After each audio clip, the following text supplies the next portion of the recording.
Assalamualaikum warahmatullahi wabarakatuh. Innal hamdalillah nahmaduhu wa nasta'inuhu wa nastaghfiruh wa na'udzu billahi min shururi anfusina wa min sayyiati a'malina may yahdihillahu fala mudhillalah wa may yudlilhu fala hadiyalah. Asyhadu an la ilaha illallah wa asyhadu anna Muhammadan abduhu wa rasuluh la nabiyya wa rasulah ba'dah. Ifawila rahimakumullah. Sahabat-sahabatku, saudara-saudaraku yang dirahmati Allah dimanapun Anda berada, tak terasa kita sudah memasuki 10 hari terakhir di bulan Ramadan.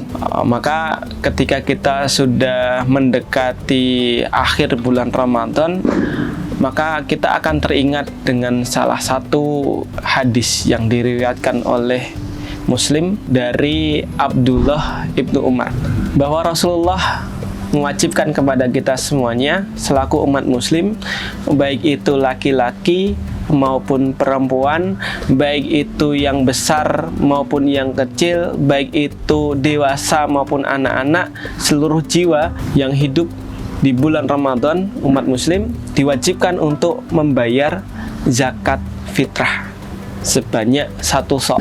Kalau di situ diriwayatkan 1 sok kurma dan gandum. Atau para ulama juga mengartikan 1 sok ini adalah 1 sok dari makanan pokok. Ya, kalau kita di Indonesia berarti makanan pokoknya adalah beras, seperti itu.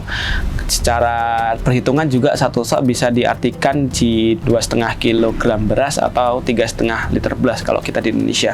Tapi memang tidak dibatasi hanya beras saja, intinya adalah makanan pokok. Maka sahabat-sahabatku yang dirahmati Allah, sesungguhnya kita harus mendalami terlebih dahulu. Kenapa sih sebenarnya kok Allah memerintahkan kita untuk membayar zakat? Selain kita ketahui bahwa zakat itu adalah salah satu dari rukun Islam. Kalau kita kecil dulu kita belajar rukun Islam itu ada 5. Yang pertama ada syahadat, kemudian ada sholat, puasa, zakat, naik haji. Kemarin kita sudah berpuasa di bulan Ramadan, sekarang masuk ke yang keempat, yaitu membayar zakat.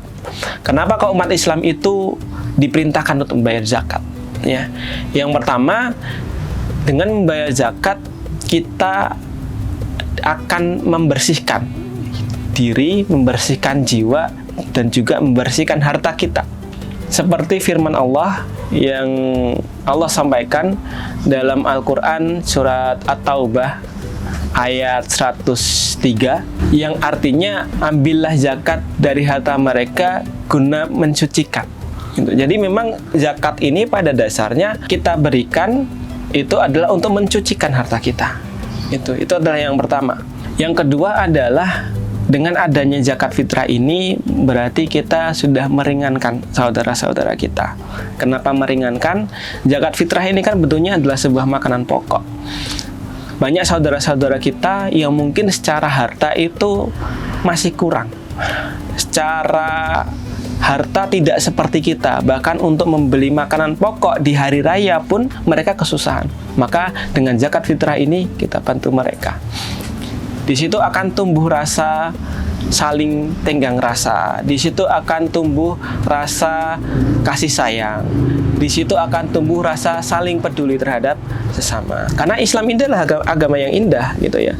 Bagaimana kalau kita sholat diawali dengan takbir, kemudian diakhiri dengan salam. Baik takbir itu kita kepada Allah, kemudian salam kepada sama manusia. Pun ketika kita di bulan Ramadan, kita kemarin berpuasa, puasa itu adalah hubungan kita dengan Allah, kemudian diakhiri ditutup dengan membayar zakat. Zakat itu adalah untuk sama manusia. Yang pertama tadi adalah untuk mensucikan diri kita, harta kita. Yang kedua adalah untuk membantu saudara-saudara kita sesama muslim yang kekurangan.